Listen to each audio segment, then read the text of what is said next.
Sideline Squib. It's a long time coming. Steve, Andrew, what say you? This is the sideline, yeah. Funny, it's my time then. Put me in right now then. Squib, squib, boy. This is the sideline, Funny, it's my time then. Yeah. Put me in right now then. Squib, squib, boy.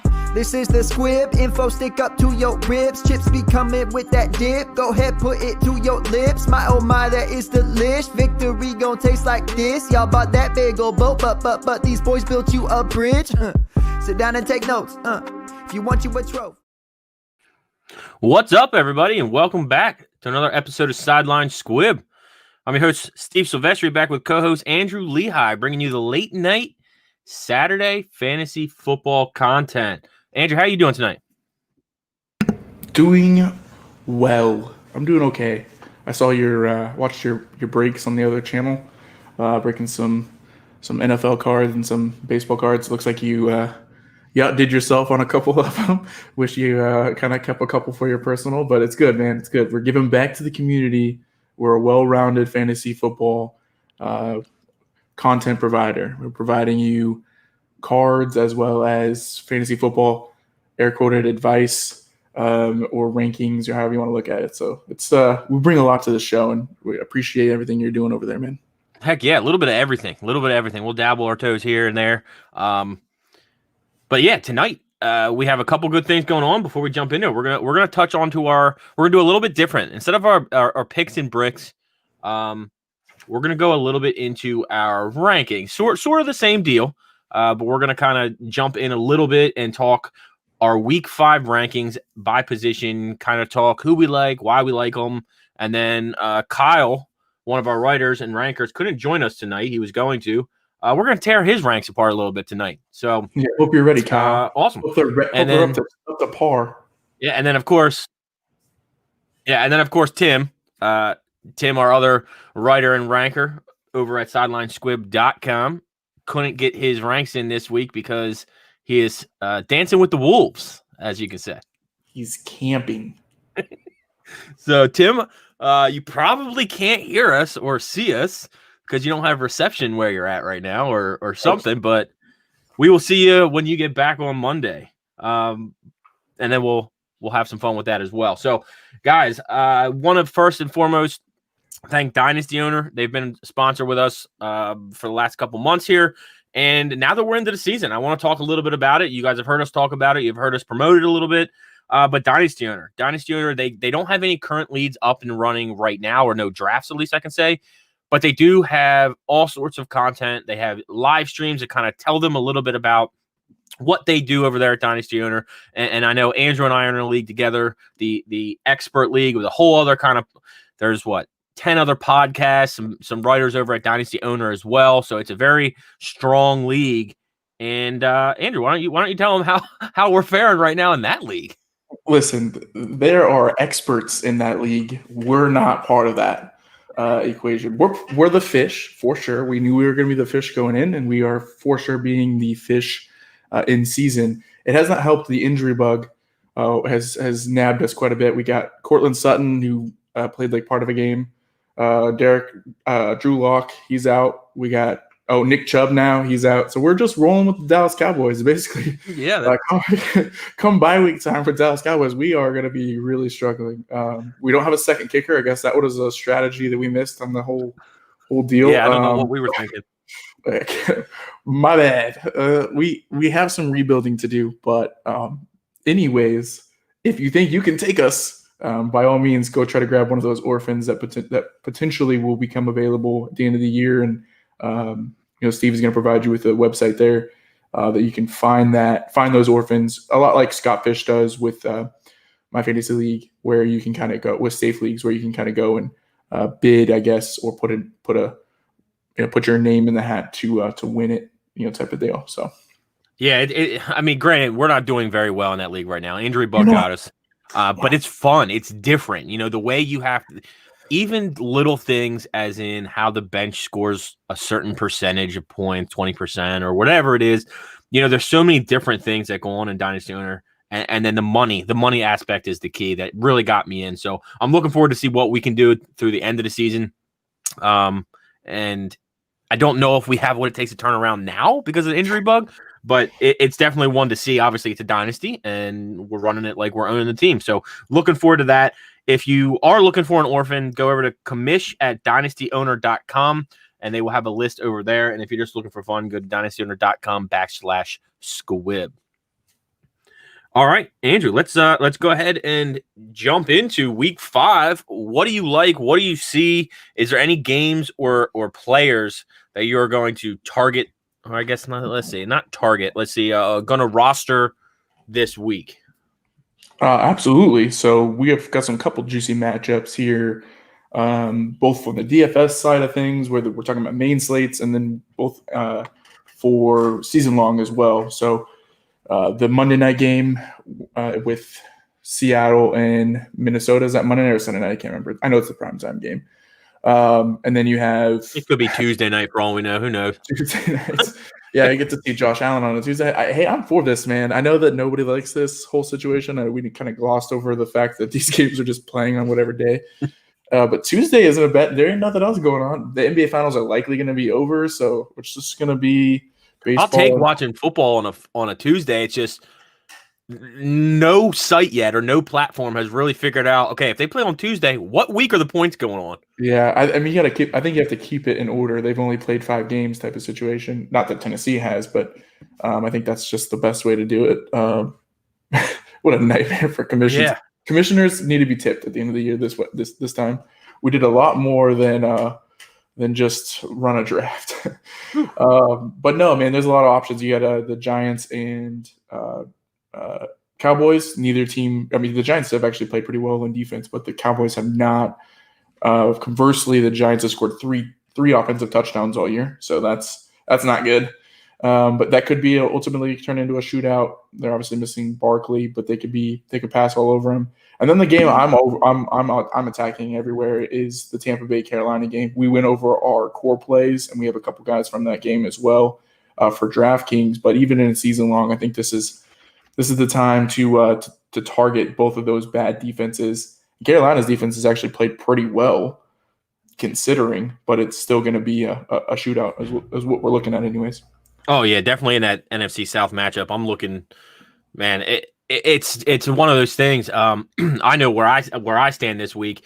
A lot of people, ever since the reunion with Matt Rule and Robbie Anderson back from their Temple days, he's gotten the targets. He's seeing the field, he's getting the targets. But I mean, DJ Moore is still the number one. Robbie Anderson has always just been that speed guy on the outside. Sure, he's put up good numbers with the Jets from time to time, and starting off this season, he's off to a good start. But DJ Moore is still the number one. It's only a matter of time, and this is a great bounce back or a great breakout game for DJ Moore to kind of solidify his number one spot against that Atlanta. First off, banged up Atlanta defense. Second, COVID eligible, I guess you want to say, practice squad eligible type defense. So looking forward to that matchup as well, because a lot of people are kind of fading or falling off of DJ Moore a little bit. I don't think he's out of the starting lineup yet, but he's it's 50-50 right now in that Carolina offense. I'm not fading DJ Moore. I'm not going to sit there and watch him have his breakout game on my bench, bro. I spent too much capital on him. Yeah, whether that be drafting or trading for, and I fully believe in his talent. I'm not concerned. People are really concerned. His ADOT is super, so much more higher than it's 4 yards higher than Robbie Anderson's. Robbie Anderson has a 78-yard touchdown on the books right now. It's bad in regards to how tilted it is towards Robbie Anderson. But it's first off, kind of backtrack a bit. It's only been 4 weeks. Can we just talk about that for a second? People are panicking on guys that could be good. That could be good for us. Yeah. First off, if you're in dynasty leagues and you're panicking on DJ Moore after 4 weeks where he's actually played well, but not as well as he just hasn't scored. He hasn't scored yet. Then don't play dynasty. I don't know what to tell you. Let him score. That's not going to be how it is. Yeah. But speaking of Robbie Anderson, though, he does get AJ Terrell this week for Atlanta. So if he plays, I guess. So it's going to be. It should be a good matchup for Carolina. If we just dive into the weekly consensus rankings that you can find on SidelineSquib.com, search rankings or bring the drop down window there for rankings. You click weekly rankings. You'll see each of our ranks for each position. Pretty simple, straight, self-explanatory in regards to the order and all that stuff. But I have Patrick Mahomes. He's a Super Bowl MVP going up against your Raiders here at number 1. I was going to say, we got a big matchup on Sunday at 1 o'clock. Yeah, finally get a noon game for the Chiefs. That's kind of nice, not ruining every feasible schedule for my son and I and family. So, but no, so Mahomes at the top. And then if you kind of filter down, you see Matt Ryan versus Carolina. Love his matchup here versus Carolina. Carolina gets like no pressure on the quarterback, and Matt Ryan lights people up with no pressure. And speaking of that same kind of line, Teddy Bridgewater is 4th in the NFL in completion percentage when he's kept clean at 79.3%. And Atlanta doesn't like get after the quarterback. They're they're kind of in the middle of the pack when it comes to pressure rates. And then, Teddy Bridgewater is 6th in the league in passing yards at 1,147 yards. Like, he's no slouch, man. I think it's a perfect matchup for Teddy Bridgewater. So if you got him, I think if you got him, you got to go ahead and get him in the starting lineup. This is a prime situation for him, and all 3 wide receivers are viable. Yeah, I agree. I know you have Patrick Mahomes as your 1. I actually have Patrick Mahomes as my 4 this week. And no bias to the Raiders because the Raiders do not have a good defense. They do not have a good defense. I just really like Lamar Jackson against Cincinnati this week. The in-division game as well. Joe Burrow just coming off of his win. Lamar Jackson, they just look good. He's still a little banged up, dealing with some knee injuries, but Harbaugh came out and said that he's 100% ready to go. So I'm looking. I'm trying to read and talk at the same time. I don't know what it says. And Russell Wilson against Minnesota. Minnesota's defense has just been god awful, and Russell Wilson has been all over the place. And then I just snuck in Dak Prescott above Patrick Mahomes too. It's not that I don't think Patrick Mahomes is going to score a ton of points. I just think that it sets up well to Patrick Mahomes putting up, 25-ish, 20 to 25 fantasy points, and then it's a CEH game. So for my rankings, that's kind of how I looked at it, but they're all, it's 1A, 1B, 1C at this point. So I have Lamar, Russell, Dak, and then Mahomes, but they could be intertwined any way you look at it. Yeah, and Toothless has a good question here with how are you on Kyler versus the Jets? And it looks like you have him right behind Mahomes at 5. Yep. And I'm somewhere in there. I'm just going to take a look. Somewhere at the top. And I remember it might be a little lower. 1, 2, 3, 4, 5, 6, 7, 8. I have him 8th. And really, and I think what I'm thinking back now when I was putting it all together, it's not necessarily a slight towards Kyler. I think a lot of options, the first 7 it's not crazy to have Mahomes, Deshaun versus Jacksonville, Russell versus Minnesota, Matt Ryan versus Carolina, Josh Allen versus Tennessee, Lamar Jackson versus Cincinnati, Dak Prescott versus the Giants. Like those are all great options. It's a streaming quarterback week for sure. If you kind of want to, if that's the way you normally go about things, this is a great week to be doing that. But I also think that the pace there although it's really great for Arizona, it's terrible for the Jets. So if it gets out of hand, like how much is he throwing? I understand he has the rushing upside, but could they rely on Kenyon Drake and Chase Edmonds trying to get them involved in the run game? And I don't really want to take too much into account like the scoreboard and all that kind of stuff, but because eventually, Kyler's going to put up points regardless. And, in order to get a big league, somebody's got to score. So it doesn't matter if you score in the first quarter or the fourth. But I think that does cap his upside a bit. And in weeks like this, where there's so many good options at the position, I'm not benching Kyler Murray, but just in terms of what I project them to rank, I do think that he'll finish pretty top 6, 7, 8, somewhere in that range is a good estimate. Yeah, I love the Murray talk because it's a question. Everyone still questions Murray, myself included, from time to time. But his floor is just raised exponentially this year because of his running. He's running so much more already because defenses have to worry about DeAndre Hopkins downfield. Mm-hmm. It takes that one extra player, that one nickel, that one spy off that defensive line or off the eyes of Kyler Murray, and it's opened up so much. I mean, he already has 4 rushing touchdowns on the season.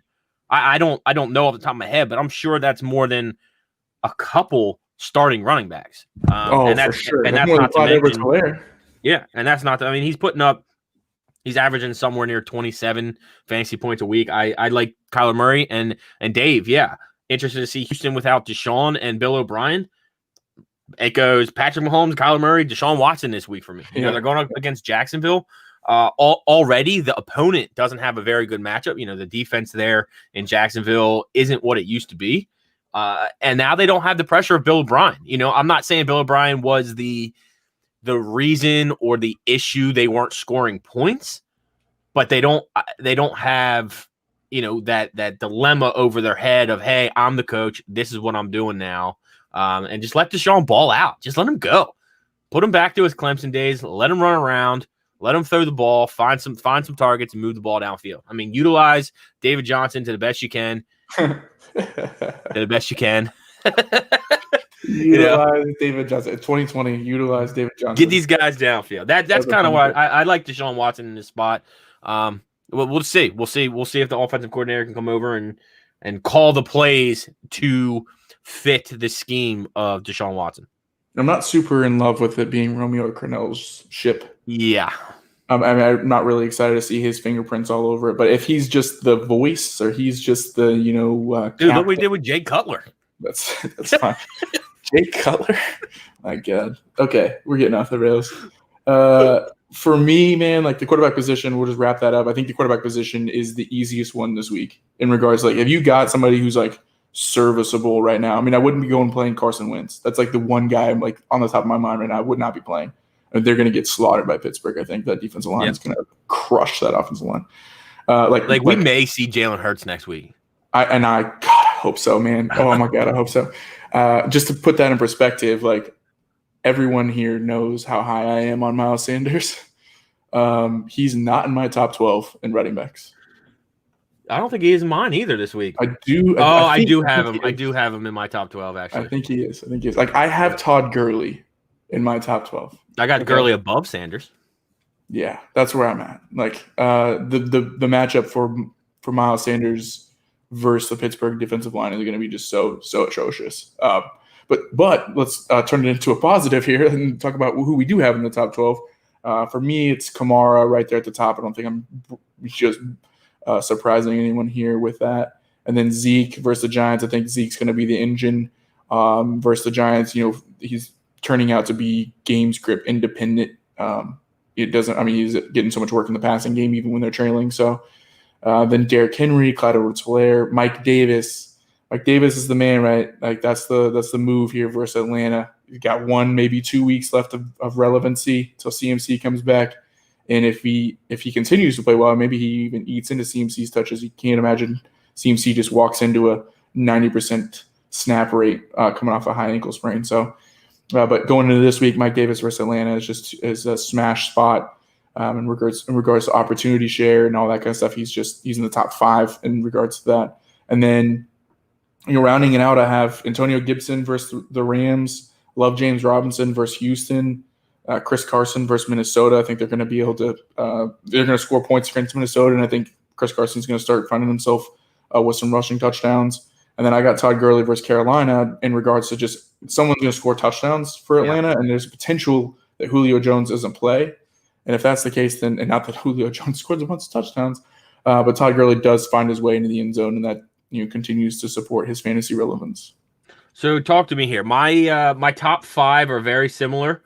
But I don't have Mike Davis. That's the one outlier I think between ours. You know, in a jumbled order of the top 12. Sell me on Mike Davis. What do you see there to put him in the top 12 above guys like Kenyon Drake against the Jets or Jonathan Taylor against Cleveland?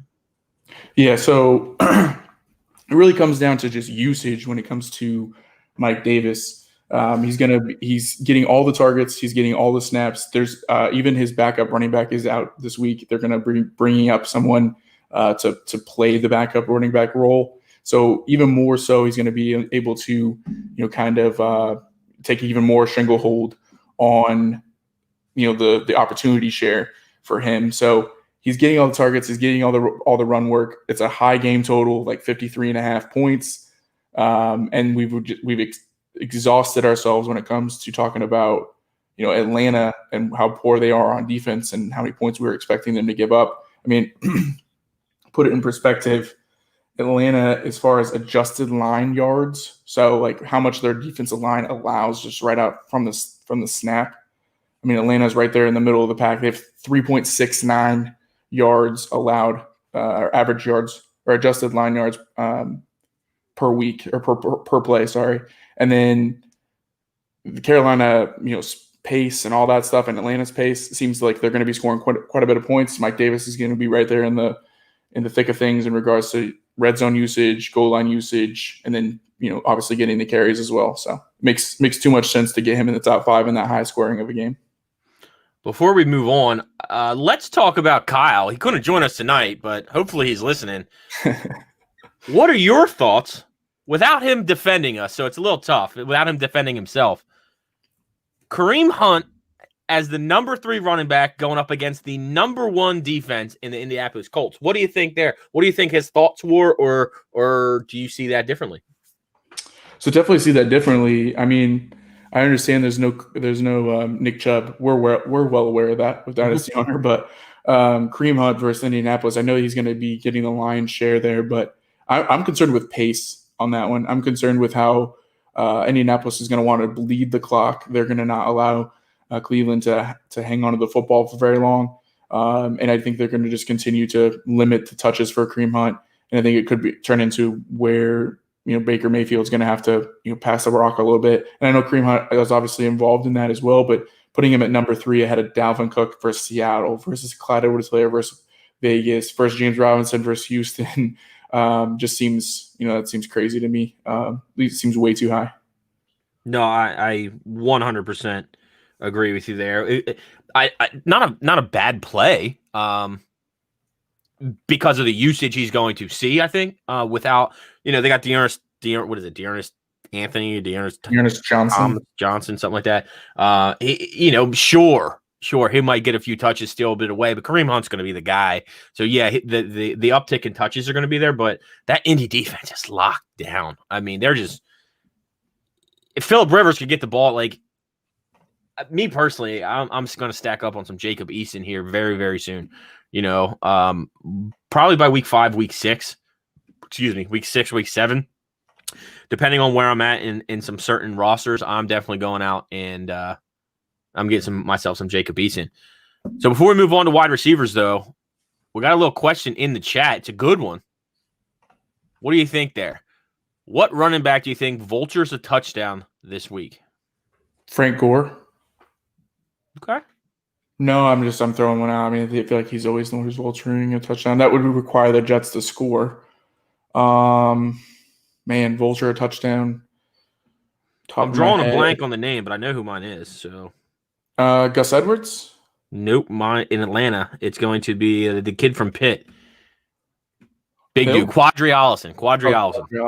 I'm gonna say Quadri Allison vultures a touchdown. I want to say Todd Gurley gets him 20-20, and then I don't think so. I mean, I could. It's obviously a possibility, but I think they're just so committed to getting Todd Gurley the touches inside the 10 that I think he's gonna. I mean, they've run it 3 times in a row if they had to, just to prove a point that Todd Gurley was worth it. I mean, I guess you could kind of take the high percentage easy one and say a Tony Pollard or Alexander Madison or even Latavius Murray, who seems to score every freaking game. But I'll swing for the fences and I'll go Quadri Allison finds himself in the end zone. What about what about the situation? I don't know where you have the Chargers running backs. I don't think I have mine in the top 12. Okay. Is that considered a vulture though? I don't know. I mean, I guess it brings up the point. I don't know who I would consider a vulture. I don't know. I guess it depends. What we consider Jackson to be the guy, or are we expecting Joshua Kelly to be the guy? I want to say Joshua Kelly, right? I mean, he fumbles one more time, and it's got to be done. Yeah. Justin Jackson's a dude, man. People sleep on him every year. I feel like last year it was I mean, if Austin Eckler doesn't absolutely crush, I think Justin Jackson becomes relevant last year. So Yeah. this is an opportunity for Justin Jackson. I don't think he can be the guy because of his build. I know that's kind of a cop out, but like I just don't think that's a smart move by anyone to trot someone out there and use them at a high frequency unless they're built like Zeke. But Laviska.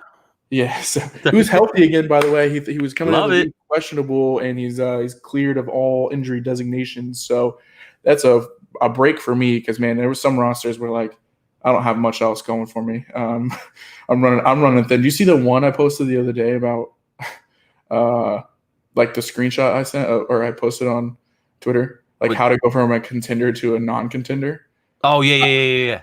I have Barkley, Chubb, and Eckler. Like, I mean, you go into the season thinking like I'm good, bro. Like I just need okay production from my wide receivers, and I'm okay. And yeah, it's over very, very, very, very quickly. Yeah. Dearness Johnson vultures Kareem's only chance at a touchdown ruins the day for everyone.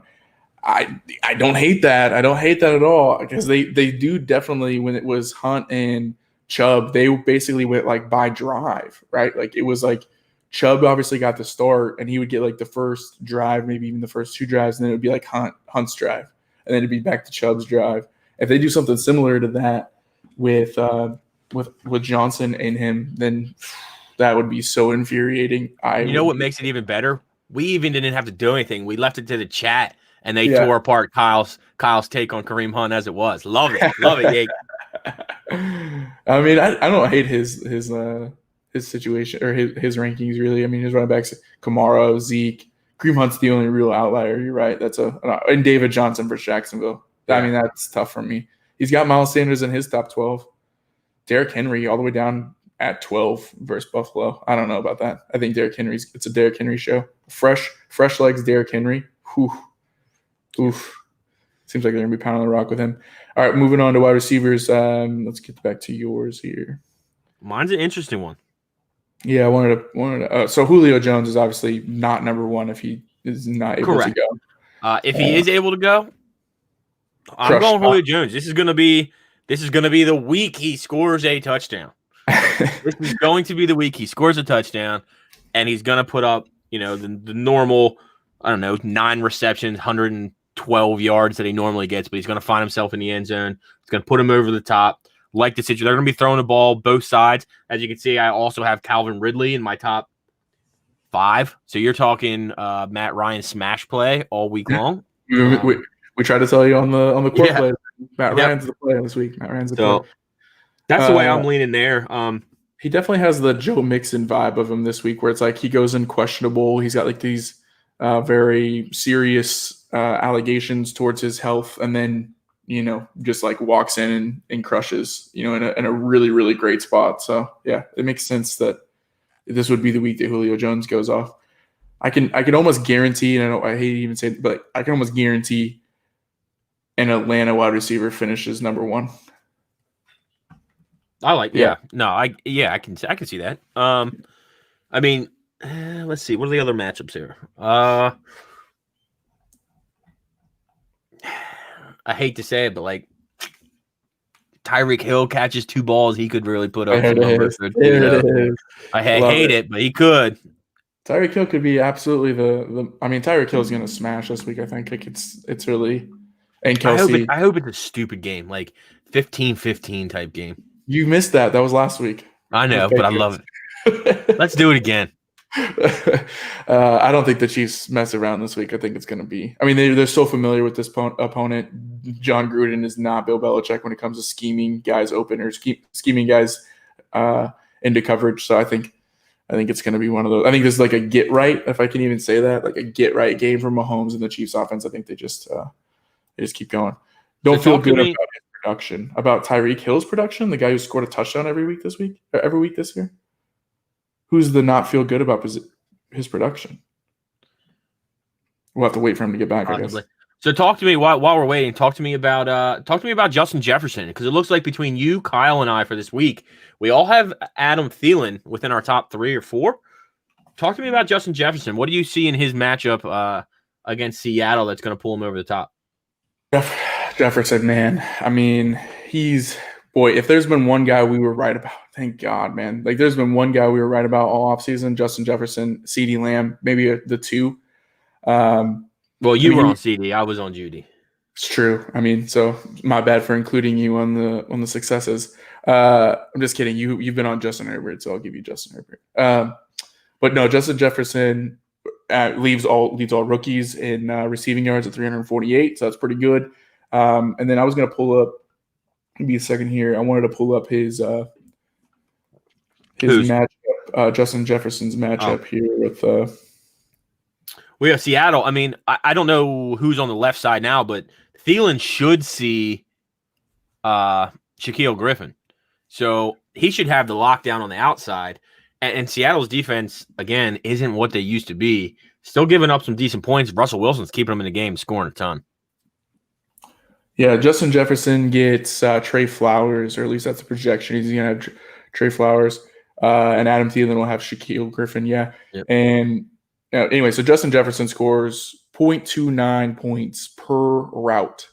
Per route run, he's scoring 2.9 points per route run. So, when you're talking about how many routes these guys are going to be, particularly versus the Seattle Seahawks, what we expect for them as far as a point total, it should be a shootout or at least an air raid situation. Obviously, Dalvin Cook's going to get his, but it's a pretty good – when you want to attack – I heard someone talk about this kind of the other day, and it's a really good just an overall strategy. You want to attack offenses or at least receivers where the target funnel is so very small. So they don't have to throw a ton in Minnesota for it to be for both wide receivers to succeed because they're the only two options. So in the passing game, there's only two wide receivers. It's Thielen and it's Justin Jefferson. Justin Jefferson is obviously having a great rookie season, and if you don't happen to have Adam Thielen, you would be wanting to look at Justin Jefferson and vice versa. But the same thing happens in Seattle, which is a great matchup this week because Seattle's the same way. It's DK Metcalf and it's Tyler Lockett. There's no one else in the passing game. So although Seattle throws it more this year, they definitely traditionally don't. They're more along the lines of Minnesota where they run the ball. They want to establish the run like it's 1995. But even in those instances, when the passing funnel is so tight, so narrow, you can still find value or find really, really explosive stars in offenses like that. And the same thing kind of even goes for Buffalo. I mean, Buffalo is only two guys, and really it's Stephon Diggs. You could just pair Josh Allen with Stephon Diggs and find yourself a very a lucrative stack there, or lucrative combo. Yeah, well, you're right. I think you're nailing it on the head when you're talking about the way to play and the way they're going to play in their systems, and I think both of them line up very nicely in that situation. And it's funny because none of us talk about our rankings during the week. Yeah, we talk all the time and we do this, but the three of us or four of us, you got to include Tim. He just took the week off. We don't talk about it, and we are very similar to the most point. There's always one or two outline or the top 12 is there, but it's a good thing to see that we're all meshing and we're successful. We've bun. Is that the past tense for been? No. I don't know either. We've been successful. So let's knock on wood here, but hopefully it sticks up because we're all seeing the same things, which is good. And hopefully some of this information that we're passing along can win you guys some championships.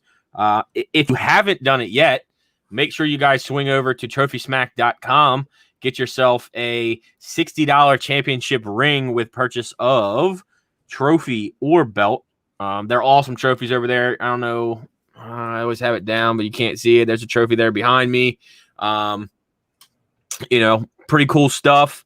Awesome rings that come with it. The plaques, they're engraved. The topper switches every year. We just had our baseball draft. I talked our commissioner into that one for the first year. You literally can take the top off. The winner of each year gets the top and the plaque. And then the base gets passed around with all the engraved names on, and you just get a new topper that spins on for the top. It's freaking awesome. It is. And then obviously our listener league, for everyone out there listening, go ahead and try to. What are we? Oh, between you and I in a redraft league? Don't talk about this right now. I was about to say. we hype up 2 leagues in here, Dynasty Owner and the Listener League. And I am 0-4 in the Listener League. And you, I think, are like 1-3 in that one, maybe? Yep. Yeah. Yep. That's what we get for playing. That's what we get for taking our Dynasty strategy into the redraft situation. Because AJ Brown not playing like for the first half of the freaking year. And that's where redraft is just totally different, I think. Yeah, but I got an idea. Let's think of it this way. It's obviously the Listener League. So the people listening to us took our advice, and that's why they're beating us. We're in a win-win situation. Either we dominate because we're smart, or others dominate because they listen to us because we're smart. Either way, they're in great shape. This is a great positive show and a very productive one. Yeah. So yeah. Now of course the tables are turned when you want to talk about the Fantasy Cares Eliminator there, That's a different story. We won't let you guys win that one. Yeah, I think I've been eliminated in that one. That's like the only one of 2 that I've been eliminated in. There's several. Did you? I didn't even think you got eliminated. I think I am. I think I got eliminated this week in that one. Oh, shit. My bad. But you know what I'm not doing well? You know where I am doing well in? Scott Fishbowl. I haven't heard much about that lately. Like, what's going on? I don't know if everyone's just quiet about it or waiting because it's only week 4, but like... Yeah, when do you start bragging? Because I need to know, like, when is it acceptable to start talking about where you are on the leaderboard? I can't do it. I'm sitting 3-1 in the Scott Fishbowl, which sounds amazing. Absolutely sounds amazing. The whole internet, every 2,400 people or 23,099, not including myself, in the Scott Fishbowl make fun of my roster like it is awful. Like it is an awful roster. I am 3-1. I'm sitting in 3rd place in the Toy Story division, and I have the least amount of points scored. So you're loss. That guy in the league right now. One loss, and I gone. See ya. Yeah, that's a rough. So I am 3-1 as well, and I actually have scored points, so that's pretty good. I don't even know where I'm at. I think I'm 91st. Is that what I told people I was the other day? Somewhere in there. Something like that. So 91st, I think. If I'm really I might be undershooting myself. Well, we've gone off the tracks again. Who knows where? That's perfect. In the chat, what kind of spin zone did you guys just fall into? Yeah, we went a little off the tracks there. So let's wrap it up. Let's knock out the tight ends. I think that's the last rankings we have here, and I think it is consensus across the board. Kelsey. No, it's not. Where do you have Kittle? 3. All right. So we have Kelsey, Kittle, and Kittle. And Kittle. So you and I are consensus 1, 2, 3. Kittle, Kelsey, Waller in the top 3. I really like Evan Ingram this week too. And... I keep falling onto that grenade, but I feel like this is the week, guys. This is the week. Evan Ingram versus Dallas. This is the week. I promise. Kind of. Yeah. No, tight ends are. I almost guarantee it. Is it weird? Is it weird that like I'm looking at this? Obviously when we were doing the research and we were typing all this up, I was like, okay, this is a good matchup. This is why I like this person, obviously. But now that I'm looking at it, it's literally in order of like if I were drafting them. Like it's weird. Like I don't know if that's just how tight ends are now. I mean, that's how they've been. But no one's really jumping out yet. The only really person jumping out, maybe Jonnu Smith having a week off though. I mean, that's pretty. I got Kittle, Kelsey, Waller, Andrews, Ingram, Ertz, Smith, Henry, Ebron, Gesicki. Oh, Ebron. I like Ebron. Like, yeah, I don't got anything special for you guys this week in tight ends. It's all matchup based, and it just happens to be that the top tight ends have good matchups on top of being top good tight ends. Yeah. Zach Ertz versus Pittsburgh, Hunter Henry versus New Orleans. Yeah, and then it gets weird. Yeah, I think you snuck in Jimmy Graham, who I think caught a touchdown, right? Yeah, baby, Jimmy Graham. And he gets so much of the target share. That's the problem with Jimmy Graham. He gets all the valuable, high leverage targets, which are the red zone ones, and he produces with them. So, and he produced on Thursday, which works out for me. I like Mo Alley Cox versus Cleveland too. And I am going back. Like this is it. Like I told myself last week, I was done, and then I it was one of those ones that's like, man, there's one drip left. I'm gonna get it. Chris Herndon, I have him in his 12. I have to do it. I can't give up on him. But this is it. I think if he can't do it against Arizona and that shaky defense that allows the most points to tight ends over the last 2 seasons, the most, and I'm out. I'm out on Chris Herndon after that. He's had his 3 years. He's had his opportunities against bad defenses. He's had very favorable matchups. If he can't do it this week against Arizona, I am moving on from Chris Herndon. I don't want to say it's on him because, like, I know we always blame Adam Gase, but dude, he's blocking. Like, he's blocking so much. He's like the highest blocking tight end in football. Some ridiculous stat. Where, like, maybe Gronk. Like, he, on a percentage basis, like per pass, like he's blocking so much because their offensive line isn't good, because Sam Darnold isn't good, because there's no threat of a run game. Like, oh, it's so terrible. And there's no one to catch the football. Like, no one. So why is he blocking? I don't know. It's just it's a tough spot. So you're right. If he doesn't pan out this week, man, like it's got to be it. I mean, it's got to just be done. There's plenty of other tight ends that I can take a chance on that will be Robert just Tonyan. as productive. Just as productive as getting 1 point. Like, I can find anybody. Jason Witten can get me 1 point a week. That might be a stretch, but yeah, I agree with you. At certain points, you gotta jump off the sinking ship, and I think this is a very sinkable ship right now, if it's not already sunk. So, I'm with you. I like Chris Herndon one more time. Give me one more spin. I'll bet black one more time. Yep. If it's red, it comes up red. I'm gonna be out, man. I'm out. It's gonna be it. But no, the tight end position is so finicky. I think Toothless nailed it there. The last 5 years, it's really been the same for tight ends, and it doesn't really look like it's going to change much, especially when they keep getting hurt. Noah Fant, Evan Ingram, both guys were, and Jonnu Smith, Irv Smith. We thought those guys were coming on. T.J. Hawkinson looks like they're maybe even a year away. I mean, T.J. Hawkinson obviously can still produce this year. He's had a decent enough start with touchdowns and stuff, but they're on a bye this week.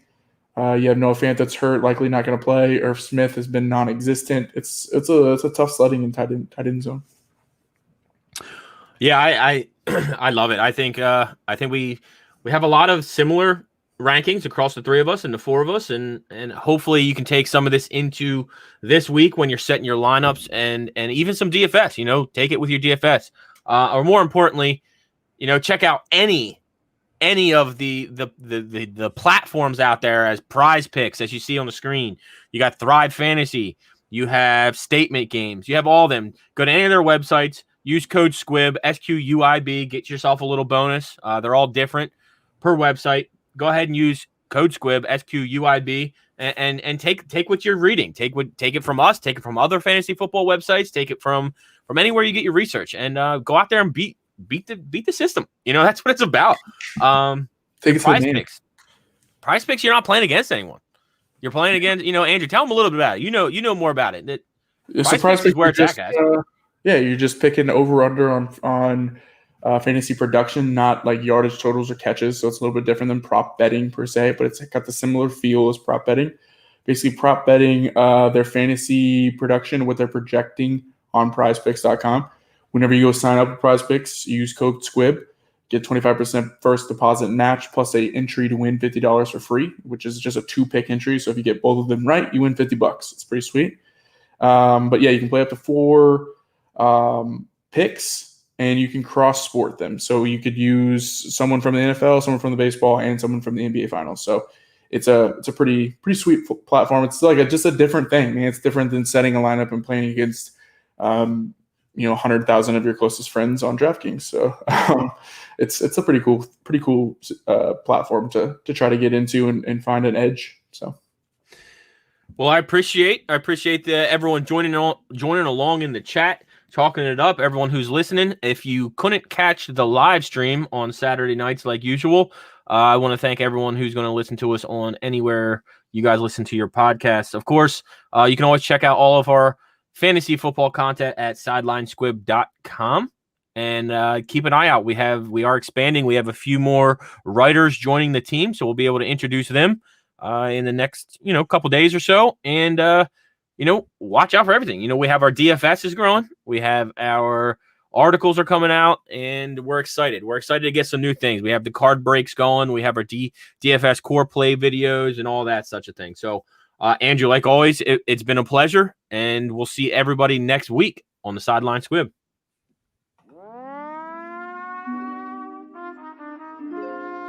Sideline Squib. It's a long time coming. Steve, Andrew, what say you? This is the sideline, yeah. Funny, it's my time then. Put me in right now then. Squib, boy. This is the sideline, Funny, it's my time then. Yeah. Put me in right now then. Squib, boy. This is the Squib. Info stick up to your ribs. Chips be coming with that